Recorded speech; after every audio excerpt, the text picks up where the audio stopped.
기도하겠습니다. 거룩하시고 자비로우신 아버지 하나님 감사합니다.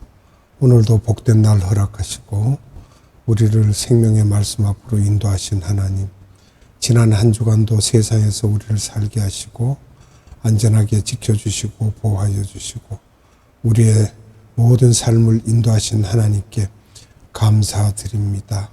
아버지 하나님, 이 시간도 생명의 말씀을 우리에게 주사 성령님께서 함께 하시고 성령 충만함으로 인하여 말씀을 전하는 자, 말씀을 받는 자, 동일한 은혜 가운데 하나님의 생명의 말씀을 우리 영혼의 양식으로 받을 수 있는 복이 되게 하옵소서.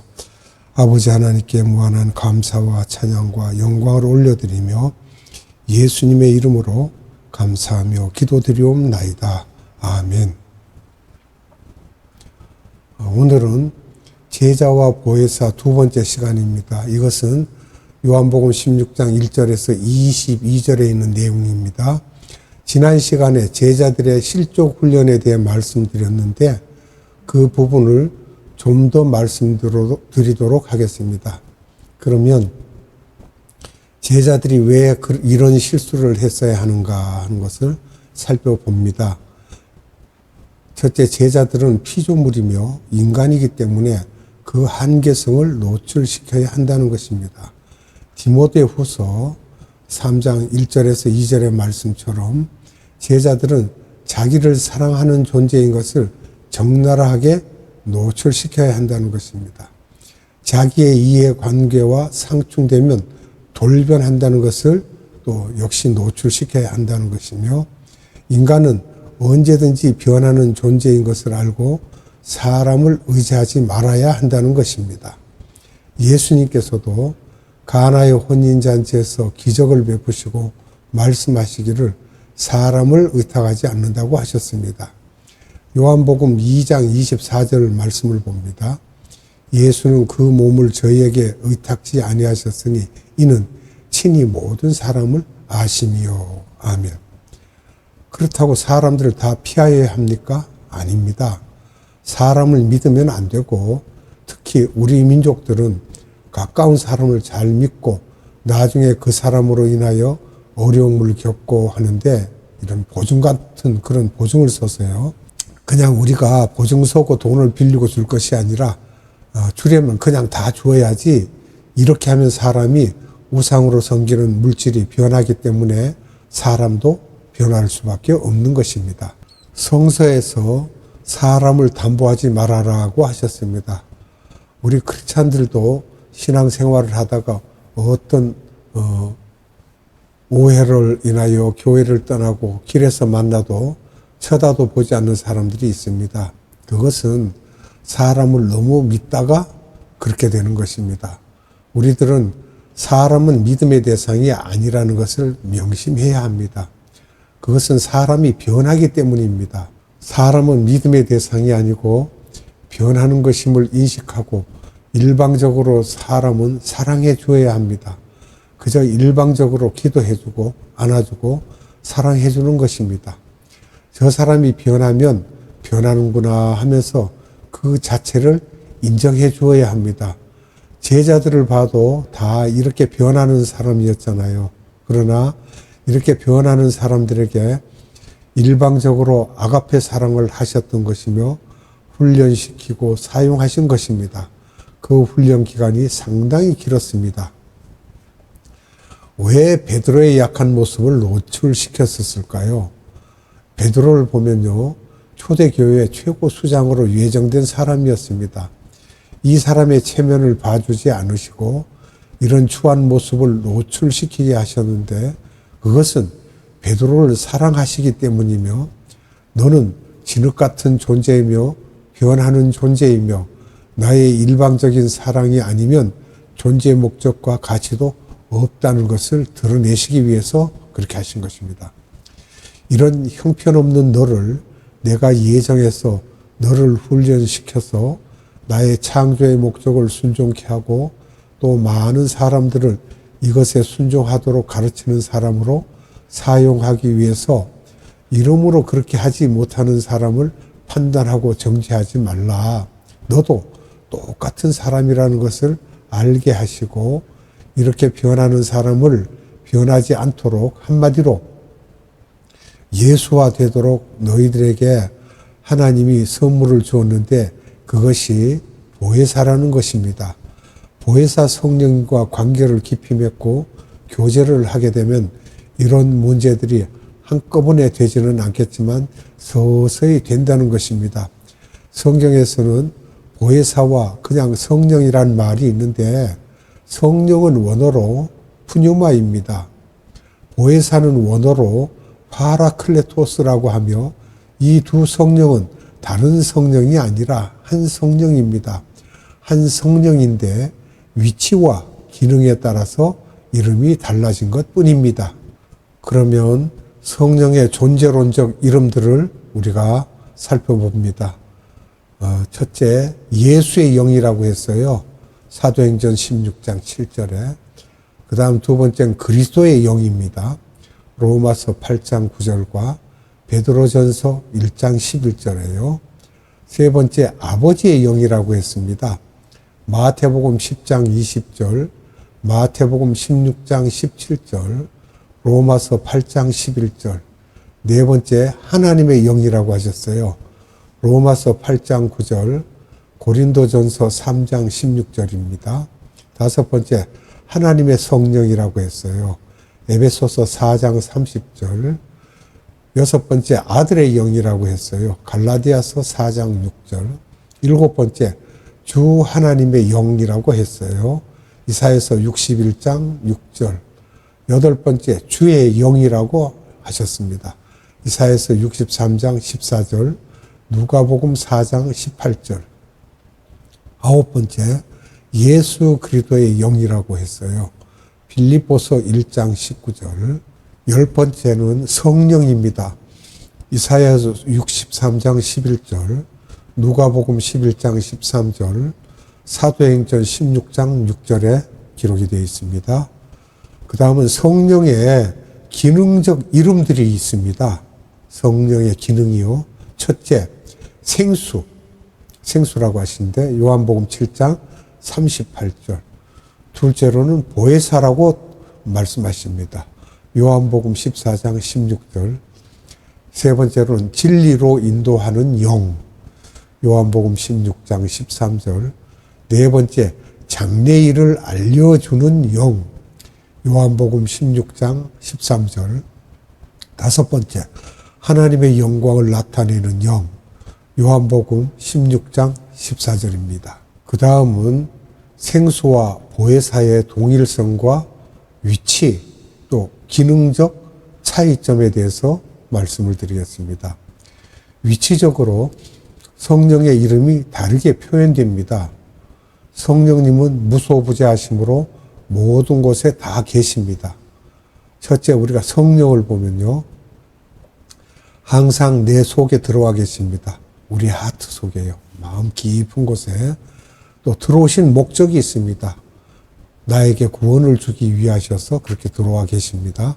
성령은 예수님의 영, 아버지의 영이기 때문에 결국 예수님이 아버지가 내 속에 계신 것과 같다는 것입니다. 이 성령님을 예수님께서는 생수라고 요한복음 7장 38절에 말씀을 하고 계세요. 요한복음 7장 38절과 39절 말씀을 봅니다. 나를 믿는 자는 성경의 이름과 같이 그 배에서 생수의 강이 흘러나리라 하시니 이는 그를 믿는 자에 받을 성령을 가리켜 말씀하신 것이라. 괄호 열고 예수께서 아직 영광을 받지 못하신 거로 성령이 아직 저에게 계시지 아니하시더라. 괄호 닫고. 아멘. 영광을 받지 못하신 거로라는 말씀은 아직 십자가 사건 이전이기 때문에 우리 뱃속에 들어오지 못함을 말하고 있고요. 나를 구원해 주시는 성령님이시여 한번 들어오시면 절대로 나가지 않으신다는 것입니다. 성령님은 내 속에 계시지만 우주의 편만에 있으신데 바로 내 안에 이렇게 성령이 있는 사람들에게는 내 옆에 따라다니면서 도움을 주시는 성령님이 바로 코앞에 계시는데 보혜사 성령님입니다.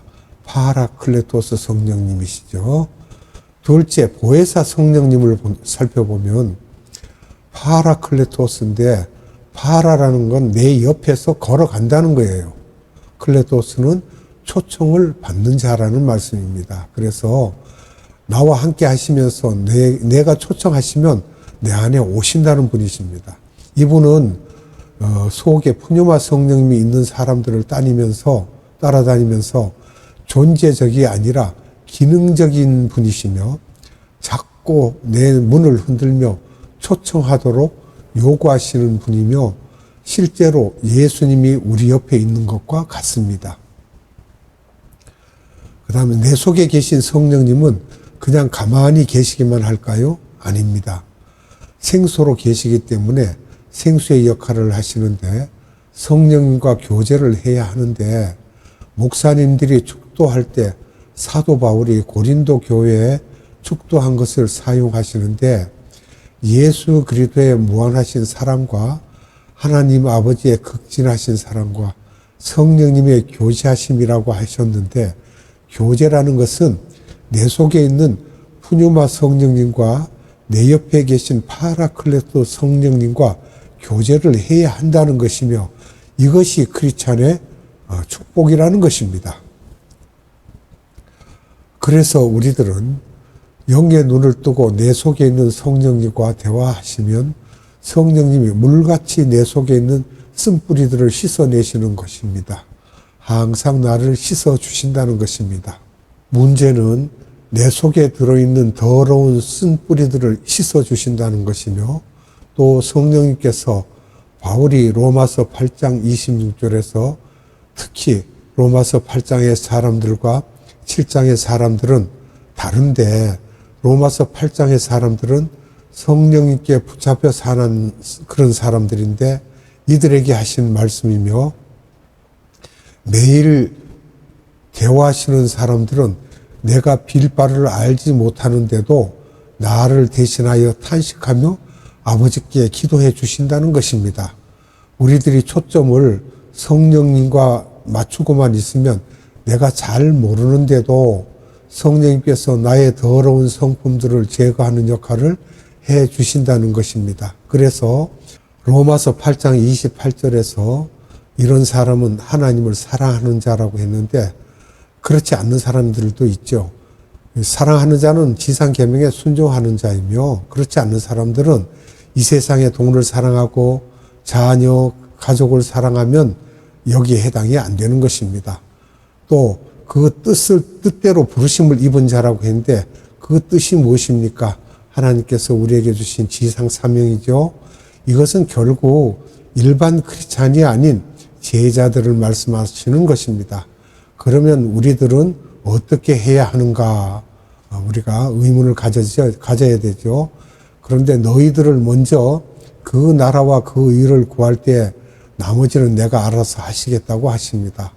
예수님께서 제자들에게 요한복음 14장 16절, 요한복음 15장 마지막에 요한복음 16장에서 말씀하시기를 너희들이 실족하지 않도록 내가 아버지께 구하여 내 이름으로 보혜사를 보내주시겠다는 것이며 물론 보혜사 성령님이 옆에 항상 계셨지만 그 계시다는 것을 제자들에게 확인시켜 주시는 것입니다. 여기에서 너희들이 보혜사 성령님을 받게 될 텐데 언제 받게 되는가 우리가 알아야 되죠. 푸뉴마 성령님을 받은 사람들이 이제 받습니다. 결국 예수님의 십자가 사건 이후 부활하신 다음에야 제자들이 예수님을 따르기 시작했는데 이것은 요한복음 1장에서 15장까지 예수님의 정체성에 대해서 말씀하셨는데 그 정체성에 맞는 분이라고 인정하고 믿으면 깨닫게 되는데 깨닫는 순간에 보혜사 성령님이 제자들의 하트 속에 들어가신 것이며 그래서 제자들이 크리스찬이 되었는데 그 당시 12제자뿐 아니라 40일 동안 약 600여 명이 이거는 고린도전서 15장 5절에서 8절을 보면 나오죠. 600여 명이 예수님을 따랐다고 했는데 이들에게 사도행전 1장 3절에서 승천하시기 전에 너희들은 예루살렘을 떠나지 말고 내가 약속한 성령 오시기를 기다리라고 하셨는데, 이 말씀은 요한복음 14장 16절 15, 16장의 그 성만찬 때 말씀을 하셨죠.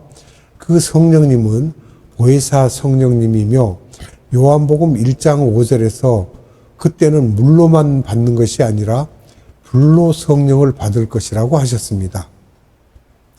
사도행전 1장 8절에서 이 성령이 임하면 너희들은 권능을 받고 예루살렘과 온 유대와 사마리아 땅끝까지 나아가 나를 증거하게 될 것이라고 하셨는데, 그러니까 보혜사 성령님을 받으면 어떻게 변한다는 것이에요.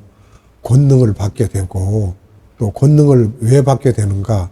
쓴뿌리가 어느 정도 제거되면서 또 성화되면서 그때부터는 입을 열면 예수님을 증거하게 된다는 것입니다. 푸뉴마 성령님의 기능이 있죠. 생수같이. 요한복음 7장 38절에요. 보혜사 성령님의 기능이 또 따로 있죠. 바람같이 사도행전 2장 2절에, 불같이 사도행전 2장 3절에, 비둘기같이 마태복음 3장 16절에요. 빛같이 사도행전 9장 3절에. 보혜사 성령님이 어떤 때는 불같이 오셔서 우리의 쓴뿌리를 태우시고 물 안에서 씻으시고 바람같이 내보내시고 비둘기같이 임하시고 빛같이 임하시는 이런 현상들을 성령 세례라고 하죠. 사도행전 1장 5절에요. 성령 충만한 것을 또 말하고요. 사도행전 2장 4절에 성령의 기름 부으심은 이사야서 61장 2절과 고린도후서 1장 21절, 요한일서 2장 20절과 27절입니다. 보혜사께서는 내 속에 들어오셨다가 나가시지 않고 푸뉴마 성령과 같은 성령님이 때문에 보혜사 성령님이 들어오면 강한 파워가 들어왔다고 생각하시면 되고, 즉 쉽게 말하면 군으로 말하면 미사일 부대가 들어왔다 이렇게 생각하시면 돼요. 그리고 성령님께서 내재하시면서 요한복음 14장 17절에요. 내재하시면서 요한복음 14장 16절에서 다른 보혜사 성령님을 줄 텐데, 진리의 영을 줄 텐데 너희와 함께 거하고 너희 속에 계심이라고 하신 것입니다. 요한복음 14장 16절을 보겠습니다. 내가 아버지께 구하겠으니 그가 또 다른 보혜사를 너희에게 주사 영원토록 너희와 함께 있게 하시리라. 아멘. 여기서 다른 보혜사라고 하는 말씀은 어나더, 또 헬라어로는 알로스라고 하는데요. 본질이 똑같은데 기능적으로 다르다는 것입니다. 다른 보혜사라고 하니까 보혜사가 둘이 있는 것처럼 보이는데, 푸뉴마 성령님과 파라클레토스 성령님, 보혜사는 돕는 자의 역할을 하는데 돕는 방법이 푸뉴마와 파라클레토스 성령님이 다르다는 거예요. 그래서 우리가 여기서 보면 첫째는 도와주는 분입니다. 두 번째, 위안을 주시는 분이고, 세 번째는 우리를 변호해주는 변호자입니다. 네 번째는 우리와 함께 상담하시는 분이십니다. 다섯 번째는 또 다른 보혜사라고도 그렇게 말씀을 하고 있고요. 요한복음 14장 17절을 보겠습니다. 저는 진리의 영이라 세상은 능히 저를 받지 못하나니 이는 저를 보지도 못하고 알지도 못함이라. 그러나 너희는 저를 아나니 저는 너희와 함께 거하시며 또 너희 속에 계시겠음이라. 아멘. 여기서 함께 하신다는 말씀은 결국 밖에 계신다는 것이죠. 그래서 우리가 초청하면 우리 내면에 들어오시는 분이시고, 너희 속에 계신다는 것은 우리 하트 속에도 내재하신다는 것을 분명히 말씀하고 있습니다. 그래서 우리가 하나 살펴볼 것은 로마 카톨릭에서 성령의 발언 문제로 그리스 사람들과 다투게 되는 일들이 있었습니다. 여기에서 필리오케라고 하는데 헬라어로는요, 동서교회 분리를 우리가 어떻게 돼서 그런지를 봐야 됩니다. 로마 카톨릭에서 그리스 정교회가 분리되어 나오게 되어 나머지 애굽 정교회, 시리아 정교회, 러시아 정교회 등은 지금도 필리오케를 무시하는 신학적 차이가 있습니다. 첫째, 로마 카톨릭 교회 주장입니다. 요한복음 14장 16절과 요한복음 14장 26절에 성부 하나님께서 발언하여 성자를 통하여 우리에게 오신다고 했고요. 둘째로 그리스의 주장을 보면 성부 하나님께서 직접 우리에게 성령이 오신다고 했어요. 이래서 그들이 결국은 교회가 분리되었습니다. 기도하겠습니다. 거룩하신 아버지 하나님 감사합니다. 이 시간도 우리에게 성령님에 대하여 자세하게 말씀하여 주시고 우리가 모르는 기능들에 대해서도 자세히 알려주심을 감사드립니다. 성령님께서 우리와 함께 하심을 늘 믿고 있으면서도 분리되어 있는 것으로 착각할 때도 많이 있습니다. 그러나 성령님은 한 성령님이시며 우리의 필요를 채워주시고 우리가 모를 때 변호해 주시고 기도할 줄 몰라도 기도해 주시고 우리를 위하여 항상 일하고 계심을 우리가 믿고 의지하고 성령님을 초청할 때 파라클레토스 성령님이 우리에게 임하심을 우리가 알고 있습니다. 오늘도 생명의 말씀을 주신 아버지 하나님께 감사와 찬양과 영광을 올려드리며 우리 구주 예수 그리스도 이름으로 감사하며 기도드리옵나이다. 아멘. 축도로 예배를 마치도록 하겠습니다. 지금은 우리 구주 예수 그리스도의 한량없는 은혜와 하나님의 극진하신 사랑하심과 성령님의 감화, 감동, 교통, 역사, 교제하심이 오늘 예배드리는 모든 자들의 머리 위에와 이 나라의 많은 교회들 위에와 이 나라의 많은 선교회들 위에와 에바다 국제 선교회 위에 지금으로부터 영원토록 함께 하시기를 예수님의 이름으로 축원하옵나이다. 아멘.